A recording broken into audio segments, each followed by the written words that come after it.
Fala pessoal, tudo bem? Aqui é o Rafael Belas, coordenador de produtos na diretoria de alocação da Invest Smart.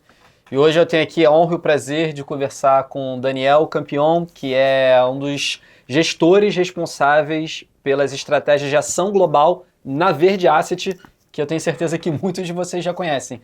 Daniel, super obrigado aí por aceitar fazer esse bate-papo aí conosco. Obrigado você pelo convite, pô. Boa. Daniel, a gente fez um bate-papo muito legal outro dia falando sobre as oportunidades que existem no mercado de ações globais. A gente sabe que o brasileiro ainda tem um viés muito grande por escolher investimentos no Brasil. Eu sei que ao longo da sua carreira você cobriu ações Brasil por alguns anos, né? Sim. E eu queria entender, assim, qual o tamanho da oportunidade que se tem já colocada hoje e como é que foi essa transição para você, assim, mudar de ações Brasil para ações globais? Tá. Eu acho que a oportunidade é excepcional. Quando você olha o Brasil, ele representa 2,5% do PIB global, 0,6% do mercado de renda variável, e o brasileiro ainda opta por investir 99,5% do seu patrimônio no próprio país, né? Então, assim, você tem hoje acesso a diversos, né, índices, ETFs e outras para você diversificar regionalmente a sua alocação, e o brasileiro ainda não parece ter tomado essa oportunidade para ele, né? E quando a gente olha, não é que a gente está falando num país como a Suíça, que, né, você não tem grandes dificuldades, como você mencionou, eu já olhei ações no Brasil, inclusive setores regulados, né, Uhum. na MP lá que teve da Dilma no setor elétrico em 2012, eu sofri tudo que...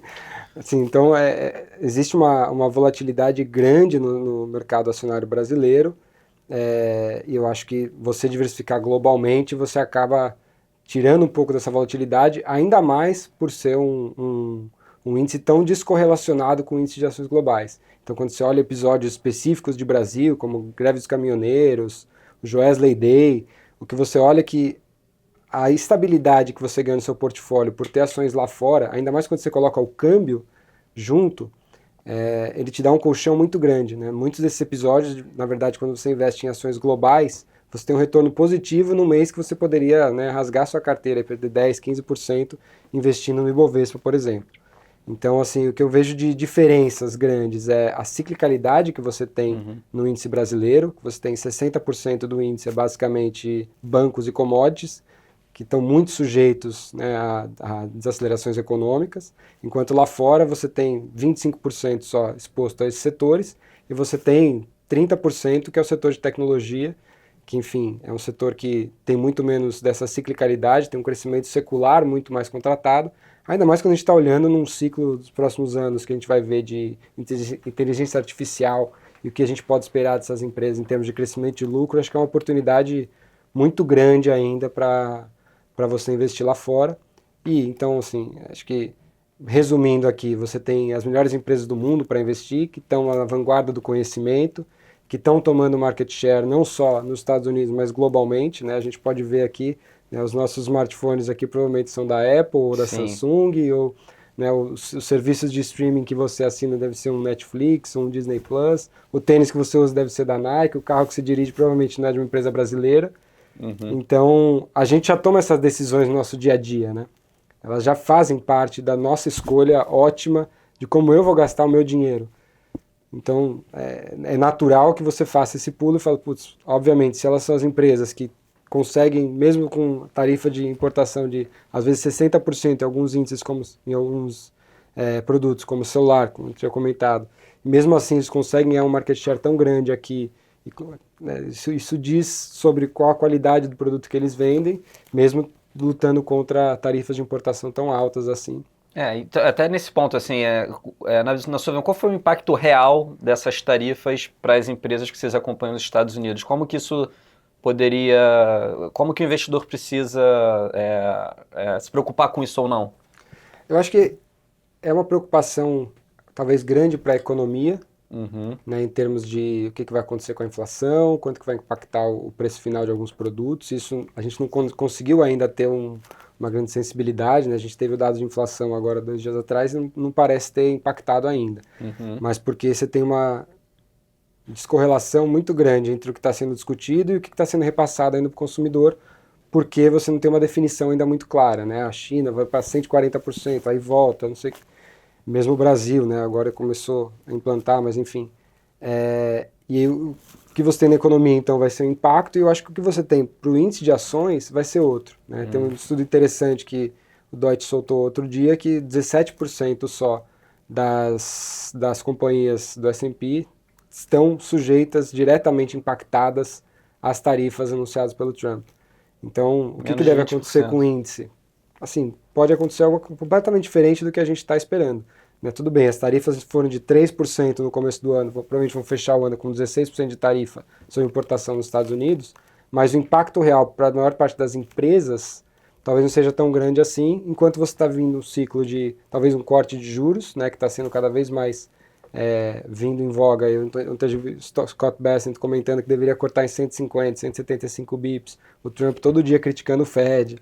Então acho que isso parece muito mais relevante para o preço das ações e para o preço do índice de ações americano do que a tarifa que a gente pode dizer que já é um pouco old news, apesar de não estar no preço final de alguns produtos, mas já está definido, a gente já tem bem mapeado quais são os impactos, versus todo o resto que ainda pode acontecer em termos de desregulamentação e corte de juros.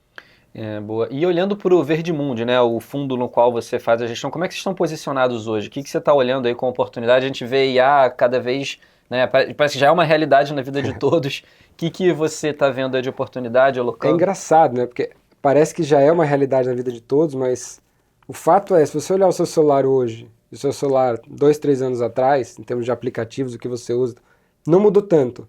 Sim. Então, a gente está Ainda está muito no início? Muito no início, eu acho.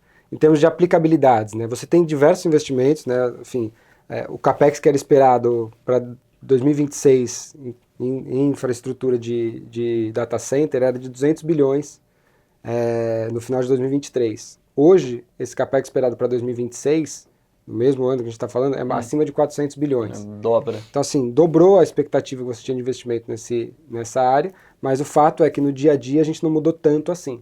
Então está sendo construída uma base toda, os aplicativos a gente nem sabe ainda o que vão ser, mas a gente acha que é um ciclo muito longo de investimento. Então a gente tem se posicionado para tentar capturar esse upside, né, de principalmente crescimento de lucro dessas empresas, ao mesmo tempo que a gente tem uma boa parte do portfólio colocado mais em setores mais defensivos, que tem uma resiliência maior tanto de receita quanto de margem, que eventualmente numa desaceleração econômica, advindo de tarifas ou advindo de menos emprego, porque por conta de produtividade, de inteligência artificial, você tem, né, faça chuva, faça sol, a pessoa vai lá comprar o papel higiênico, vai ter a coleta de lixo dela.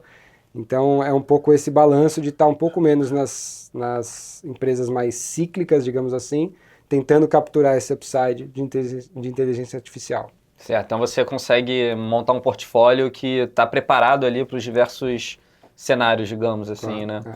Hoje vocês têm quantas companhias dentro do fundo? Nosso fundo ele roda historicamente em torno de 15 empresas, 15 empresas. O número de empresas que a gente tem hoje no portfólio, então uma empresa grande vai ser na casa de 15% e uma empresa pequena vai ser 5% do portfólio. Né? E a volatilidade roda em torno de quanto? A volatilidade ela roda em torno de 3 pontos acima do... Não, 3 pontos acima do índice de ações globais. Ela varia, por exemplo, nas tarifas aumentou muito a volatilidade porque o índice tornou-se mais volátil dado o que estava acontecendo no preço das ações lá fora.